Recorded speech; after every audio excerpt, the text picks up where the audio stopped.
Election commissioner Arun Goyal का इस्तीफा। अनूप चंद्र पांडे भी रिटायर। क्या टलेंगे लोकसभा चुनाव? देश में कुछ ही दिनों में चुनावी तारीखों का ऐलान होना है। देश का निर्वाचन आयोग किसी भी समय इसी महीने में चुनावी तारीखों का ऐलान कर सकता है, लेकिन बीती 8 मार्च को चुनाव आयोग से जुड़ी हुई एक खबर ने सबको चौंका दिया। मामला था चुनाव आयुक्त अरुण गोयल के इस्तीफे का। चुनाव आयुक्त अरुण गोयल का इस्तीफा ऐसे समय में आया है जब देश में लोकसभा जैसे अहम चुनाव हैं। उनके पद छोड़ने के बाद भारतीय निर्वाचन आयोग में chief election commissioner Rajiv Kumar अकेले बचे हैं। 3 सदस्यीय इस आयोग में निर्वाचन आयुक्तों के दोनों पद खाली हो गए हैं। अरुण गोयल के अलावा दूसरे निर्वाचन आयुक्त अनूप चंद्र पांडे इसी साल फरवरी में सेवानिवृत्त हो चुके हैं।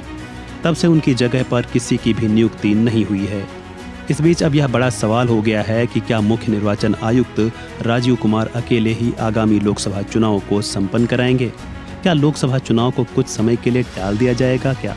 मामले को लेकर मीडिया रिपोर्ट्स का दावा है कि आगामी 15 मार्च को प्रधानमंत्री नरेंद्र मोदी की अध्यक्षता में चुनाव आयुक्त के खाली पदों को भरने को लेकर बैठक हो सकती है।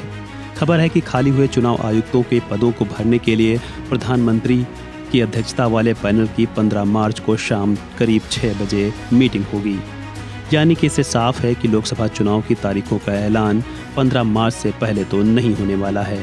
चुनाव की तारीखों का ऐलान 15 मार्च के बाद ही होगा। सिलेक्शन कमेटी की बैठक 15 मार्च को होगी, जिसमें निर्वाचन आयुक्त की नियुक्ति को लेकर अंतिम मुहर लगाई जाएगी, जिसके बाद राष्ट्रपति द्रौपदी मुर्मू की तरफ से नियुक्ति होगी। बता दें कि राष्ट्रपति द्रौपदी मुर्मू ने शनिवार को अरुण गोयल का इस्तीफा स्वीकार कर लिया था और जिसके बाद कानून मंत्रालय ने एक अधिसूचना जारी करके इसकी घोषणा की थी। वहीं चुनावी तारीखों के लेट होने की बात की जाए तो इसकी संभावनाएं बहुत ही कम नजर आती हैं। अरुण गोयल के इस्तीफे से चुनाव प्रक्रिया में देरी की संभावना बहुत ही कम है। चुनाव आयोग में अन्य सदस्य और अध्यक्ष होते हैं जो चुनाव संचालन की जिम्मेदारी संभाल सकते हैं। हाल ही में चुनाव आयोग की टीमों ने देश के कई राज्यों का दौरा करते हुए चुनावी व्यवस्था का आकलन किया है।